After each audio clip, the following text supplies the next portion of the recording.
उधर गाजीपुर की तरफ रुख करेंगे, जहां से यूपी के राज्य मंत्री रविंद्र जायसवाल का आज गाजीपुर दौरा रहा। इस दौरान उन्होंने बीजेपी कार्यकर्ताओं और नेताओं के साथ बैठक की। मंत्री रविंद्र जायसवाल ने अपने दौरे के तहत प्रशासनिक अफसरों के साथ विकास कार्यों और सरकारी योजनाओं की समीक्षा बैठक की। इस दौरान मीडिया से बातचीत करते हुए मंत्री रविंद्र जायसवाल ने एसआईआर को लेकर बयान दिया है। कहा कि बिहार चुनाव में एक भी वोटर ऐसा नहीं मिला जिसने कहा हो कि हमारा नाम कट गया। रविंद्र जायसवाल ने आरोप लगाया कि विपक्ष के पास जाति समुदाय का जहर पैदा करने के अलावा कोई एजेंडा ही नहीं है। उन्होंने कहा कि एसआईआर के जरिए चुनाव आयोग फर्जी मतदाता निकाल रहा है। मंत्री जायसवाल ने कहा कि एसआईआर से वोट नहीं काटा जा रहा, फर्जी वोटों को छांटा जा रहा है। उन्होंने कहा कि जो लोग अवैध रूप से भारत में आए हैं उनको कोई लाभ लेने का अधिकार ही नहीं है। तरह से एसआईआर वहाँ पर मुद्दा बना हुआ था और कांग्रेस ने अब जो अपने पार्टी का हार का रिव्यू किया है उसमें ये आया है कि वहाँ पर सिर्फ एसआईआर का मुद्दा हावी रहा, जो भ्रष्टाचार या अन्य मुद्दे थे वो उस पर उन लोगों ने कोई काम नहीं किया। क्या हुआ, विपक्ष वालों के पास कोई एजेंडा नहीं है सिवाय वह जातीय समुदाय का जहर पैदा करने का।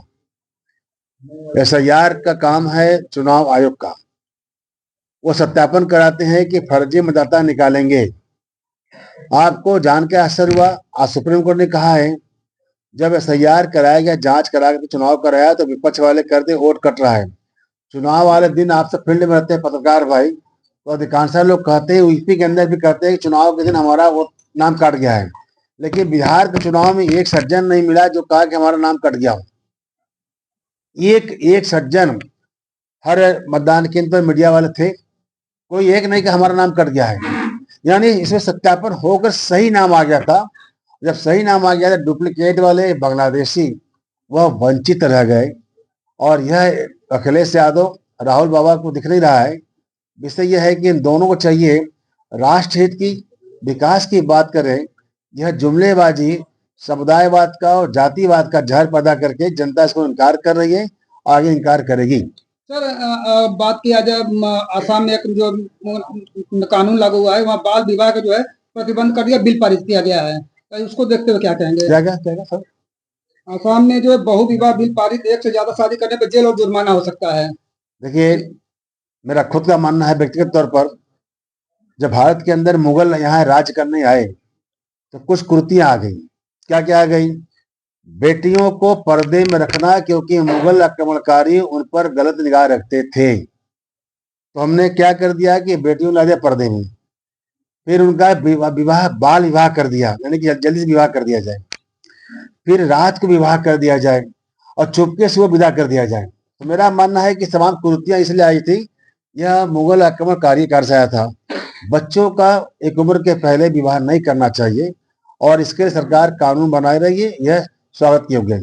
सर बिहार में जो एसआईआर की कटौती हुई और बंगाल में भी मामला सामने आ रहा है, लगभग 26 लाख वोट काटे जाने की बात अब सामने आ रही है।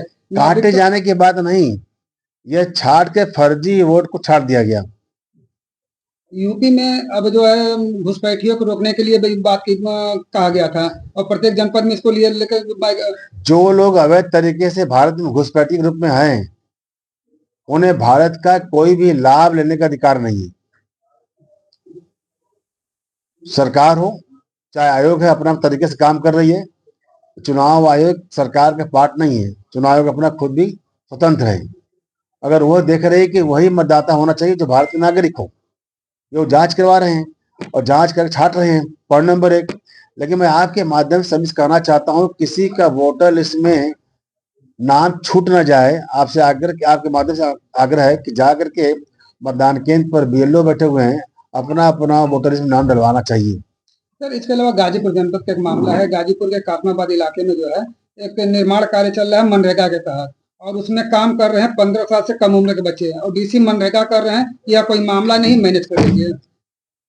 आपने संज्ञान में दिया है, हम जांच कराते हैं इसको।